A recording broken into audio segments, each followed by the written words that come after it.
Hey everyone, I know you're probably not used to seeing me like this, but I wanted to do something different today and show you that my mouth actually is moving behind this puff guard, or pop filter, I guess is what it's called, but whatever. Yeah, it's a little different. I just got back from seeing the new Ari Aster movie. Beau is Afraid is the name of the movie. Um, it's one that I had a lot of thoughts on, and I wanted to share them. And I figured this movie's in theaters, and it's 10 o'clock, and I saw this movie by myself, so I don't really have anyone to talk to. So I'm just gonna do it in the form of a video.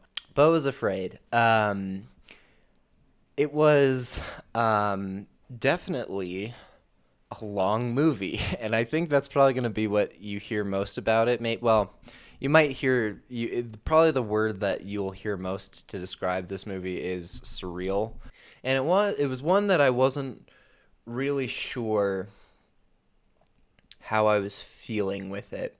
It was a lot to take in. It's a 3 hour movie, which people should know going into it because it was actually a decently full theater, and I was happy to see that for a Tuesday on, you know, in April. I guess it's kind of crummy weather. It's raining outside, but whatever.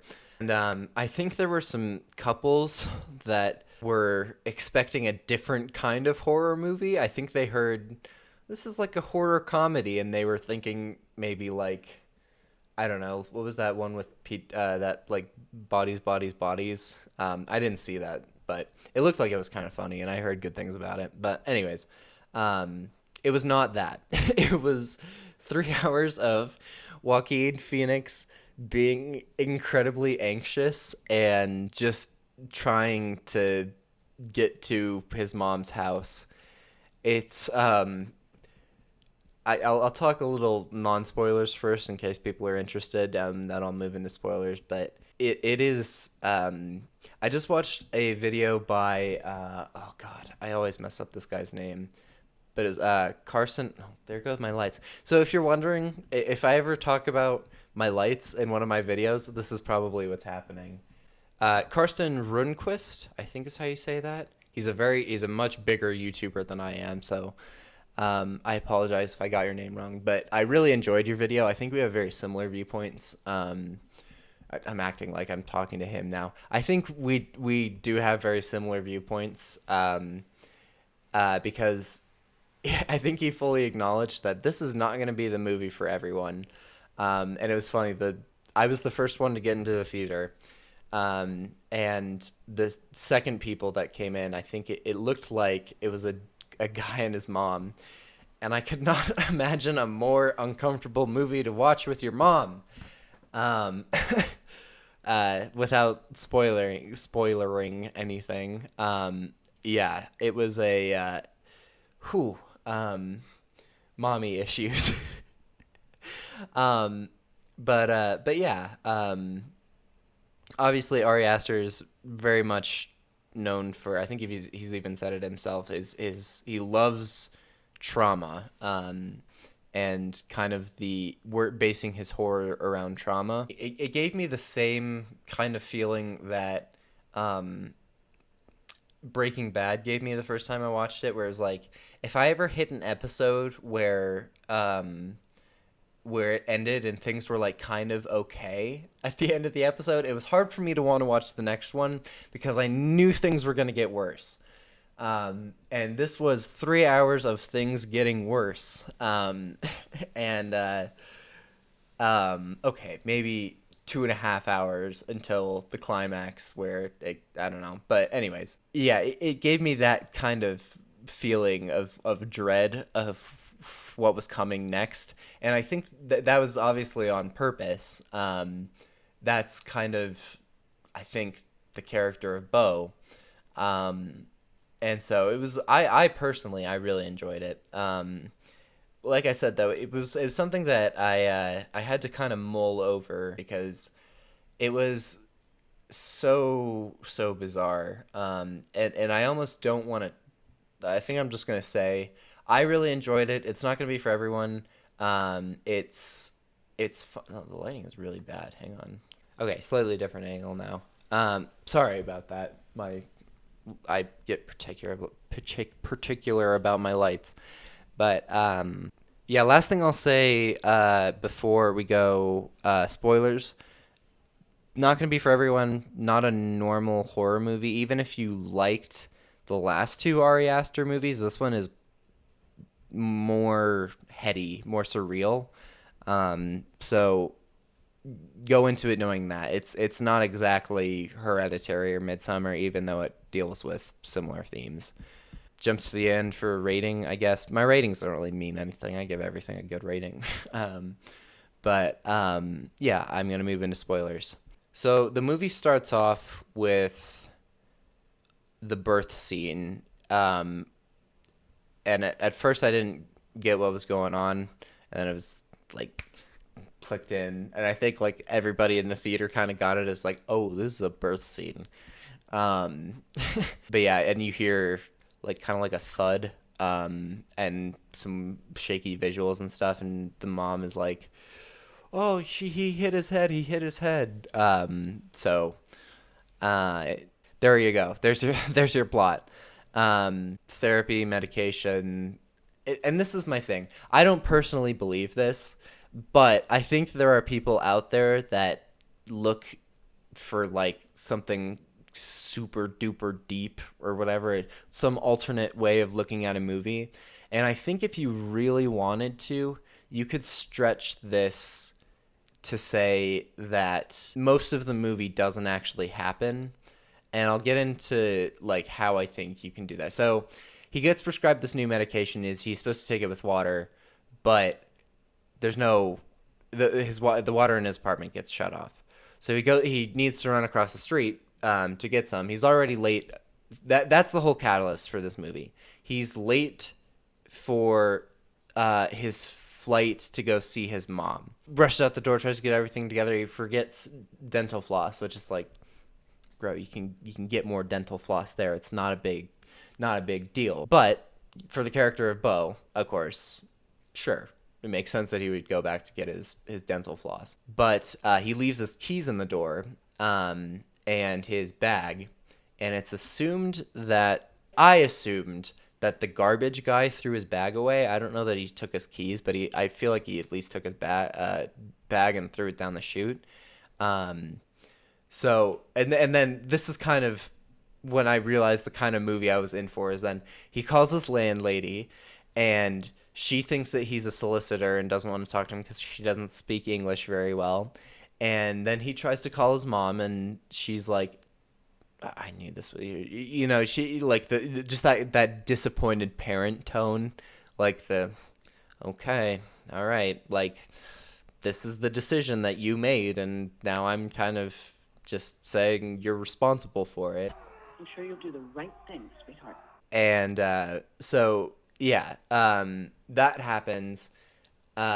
He's like, oh fuck, I gotta chill out. Oh yeah, I think he visualizes somebody breaking into his apartment. So he's like, I need to take my medications. Very, responsible response. The guy from Dune says, you have to take these with water. He's walking down this street at the beginning of the movie, and things are bad. And that's why I kind of think it's like, it's just like nightmare logic. It's kind of like I would say it's like David Lynch light, and I'm gonna compare it to. Oops, sorry, bumped the camera. I'm gonna compare it to David Lynch a lot, but I think it's just because they both. I just watched Inland Empire last night, so it's gonna happen. But they're both very surreal, very nightmarish movies, and I mean that in kind of the logic that occurs. David Lynch's is, I'm going to say, much headier. It's kind of like on a different level. I think I used headier twice in this video already, but it's sort of on a different level. And I think that's what Carson said in his video. He said, if you're too busy in this movie picking apart the details, you're not going to enjoy it as much. Whereas I think it's kind of the opposite with David Lynch, where he wants you to be I think he either A, wants you to kind of lose yourself in the experience, lose yourself in the nightmare where nothing makes sense, or he wants you to pay really close attention and try to pick some kind of narrative from the story. So yeah, like I said, that was kind of around the point where, like, around when he was calling his landlady, where I was like, this is the kind of movie it's gonna be. It's just gonna be one of these like, shh, nothing is ever gonna get better kind of thing. So what I mean, like, when I say like dream logic or nightmare logic, it's like he props the, well, for one, he lives in like a fucking war zone that is that part made me laugh. The part where he goes up to the cop made me laugh. He lives in it's like an exaggeration of like a really shitty city. I think he lives like either next to or above a some sort of like sex shop or strip club or something. And like literally the second he steps out his door, people are trying to get him. Uh, um, so, um, and this is what I mean when I say if you really wanted to like stretch for some kind of like otherworldly explanation, I think you first see him take this new medication on this bridge where there are like really weird things. One thing that I laughed at was like there's like a kid with like a I don't know, it looked like an AK or something like that. It probably wasn't, but I was just like, yeah, okay, this is America. And then it's like you see him. I think he's listening to a voicemail from his mom, and he takes his medication. And then it's like the next scene he's running, and that's why I'm saying like if you really wanted to stretch, you could say like, oh, this is all like his overactive mind just overthinking like as a result of the medication, and this is all just like his idea of like worst case scenario, what could happen, and it's all like excusable, but like excuses that people don't buy. Like I was up late because there's a lot of noise around and my neighbor was blaming me for making it. So I missed my alarm. And then as I was trying to get ready, I realized I forgot something. Somebody took the key out of my door and took my bag. And I tried to call my landlady and she isn't responding and doesn't, it's this downward spiral. And as someone with anxiety, it can be kind of relatable to what I'm like when I'm off my med. Because what happens is, and it actually is something that I had to kind of think about, like, I'll give an example. As I was driving to the theater, I was like, it was a theater I hadn't been to before. I had been to, it was in like a mall, and I was like, okay, what if I need to pay for parking? Like, I don't know where I'm gonna park, and blah blah blah. And I just had to say like, okay, relax, Patrick. It's you're early, so you're not gonna miss anything, and B, it's just like chill the fuck out, bro. It's just an example of like what your mind can do with anxiety. And and uh, and so that's why I think, especially towards the end of the movie when he's like reflecting on that's like the very end of the movie, but when he's like reflecting on past, I guess traumas, but like, I don't know, they're just experiences. It kind of like gets back to that point where it's like, now that you've already thought yourself into the worst possible situation that you can be in, how else can you make yourself miserable? Oh, I'll think about things that I did in the past that like may have fucked me up or whatever.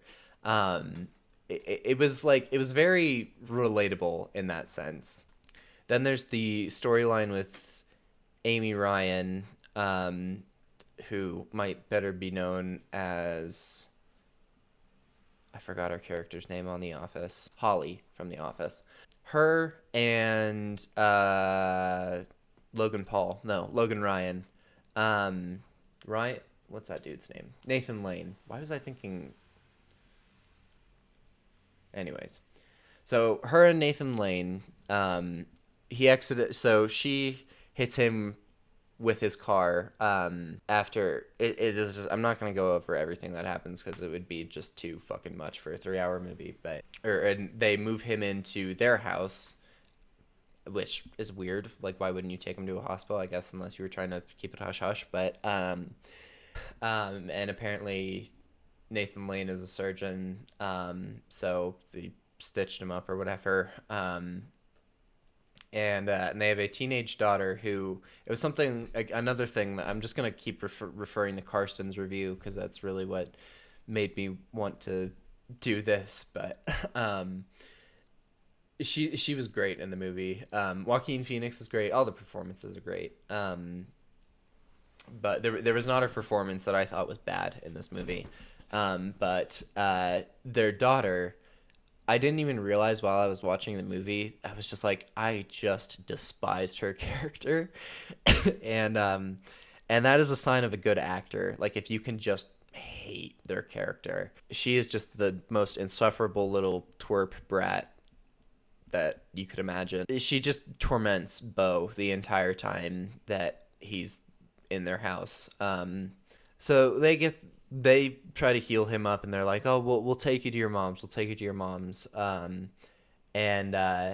and I think the day that they were supposed to be leaving, before they can leave, the girl, I'm talking about this because I mean it's big spoilers, but I'm talking about it because I think it was arguably the most fucked up part of the movie. It was the part of the movie where I noticed the most people in the theater went like that kind of thing. Aside from the part where he ran across broken glass with his bare feet, people went at that one, but I think a lot more people went at this part. But she brings them into Amy Ryan and Logan, what was his name? Nathan Lane. They have this son who died in the military, and so Amy Ryan is very protective of keeping his room the way it is, and so the daughter takes Beau into the room, starts like throwing paint everywhere, and then I thought it was sad. I think some people were kind of laughing, but I thought it was kind of sad. Because she's like, you're stealing my parents away from me. It's like my brother dying already did that, and then they have like this other dude that was like a friend of the brothers who's recovering from PTSD, I guess, very recovering. And she's like, like she's a teenage girl, she needs attention. She's a teenager, I'll say, even she needs attention. She ends up drinking paint, and it's just so, that scene is just so horrific. Yeah, and that's how the second act of there's kind of like, again, Carson brought this up, but there's kind of like four, maybe five acts if you really want to. I kind of count that the last bit as like part of the last one, but he moves on and he meets this group of performers in the forest. And at first I was like, because he runs into this lady in the forest, and she's wearing like this long medieval looking dress, and I was like, is he hallucinating? Like what the hell's going on here? But no, they're just performers. I think they're kind of implied to be like a cult, kind of. They have like a leader who's been, I don't know, they travel around and do these shows or whatever. I don't know. Struck me as kind of cult-like, but I'm kind of hyper vigilant to that stuff. So this was my favorite part of the movie, and I think will probably be a lot of people's favorite parts. It's the part that you see a lot in the trailers. It's very yeah, I'd say it's the most surreal part of the movie though. It's a lot of it is animated aside from Joaquin Phoenix. He gets a lot of makeup and stuff to make him look older. It kind of reminded me of the the scene in Deathly Hallows Part 2 where they go to what's his name's house, and Hermione reads the book, and it's like all of a sudden we're gonna have an animated sequence, and it's gonna look really good for some reason.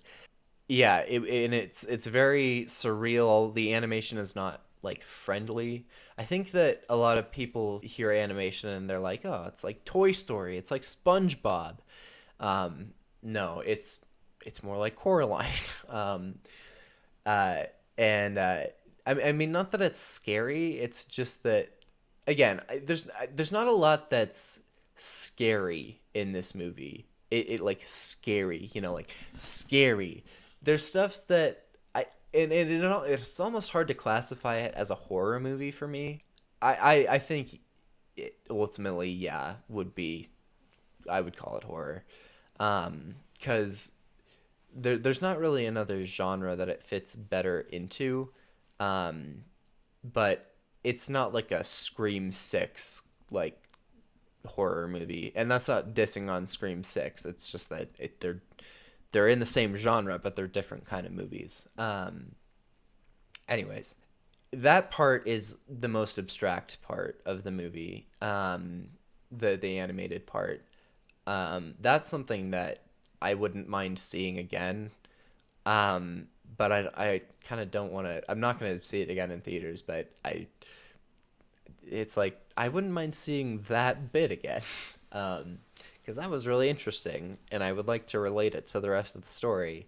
Very abstract, very good part. It gets broken up by the ex-army man who was sent by Amy Ryan on a revenge mission to murder Joaquin Phoenix for killing her daughter, even though he didn't.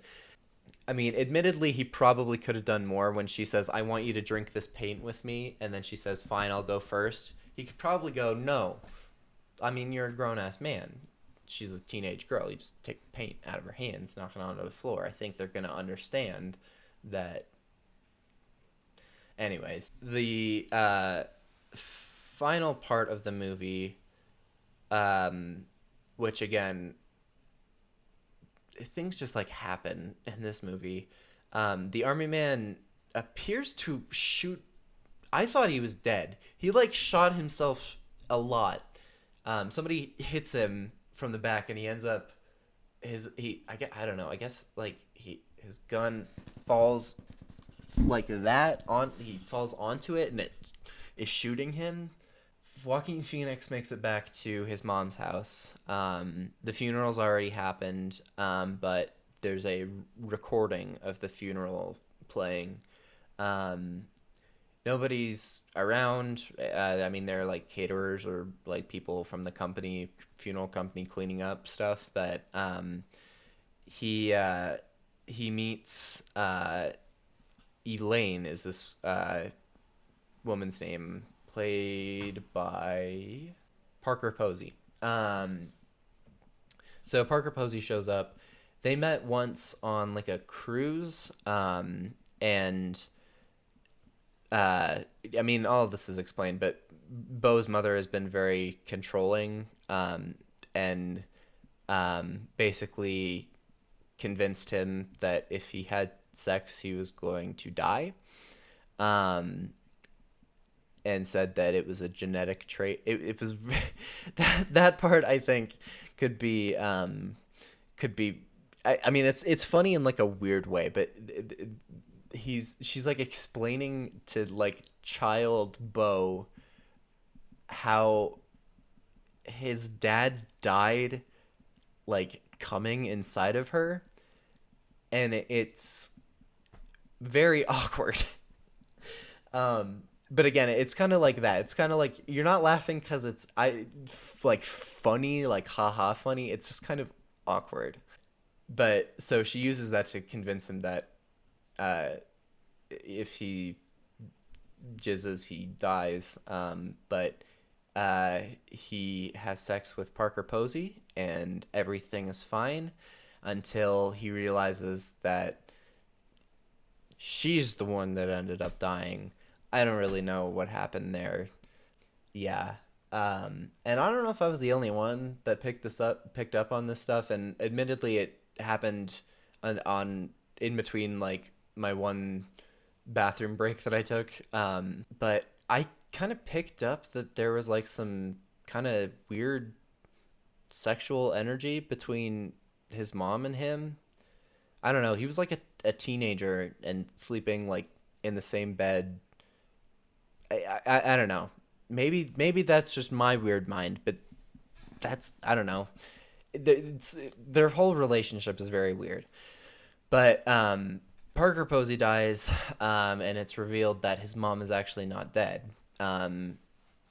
She killed, apparently with consent, via a lot of fucking money to the family, a a worker in her house, because the whole idea was that a chandelier crushed her head, which it's like, come on, that's like some Tom and Jerry shit. So when he goes to the house, there's a funeral, there's a body in the casket without a head, and it's just like, of course, in my mind, I'm like, why would you have an open casket funeral at that point? But of course, it's a movie, and it's to prove a point. So his mom basically comes in and explains that everything from the past few days has been a setup, because as soon as he said that he calls his mom and says that somebody stole my keys in my bag, and she doesn't believe him. So she fabricated this whole story about her being dead, in order to get him to actually come. And it's why not that kind of come. She doesn't want him to do that. She was very upset that happened.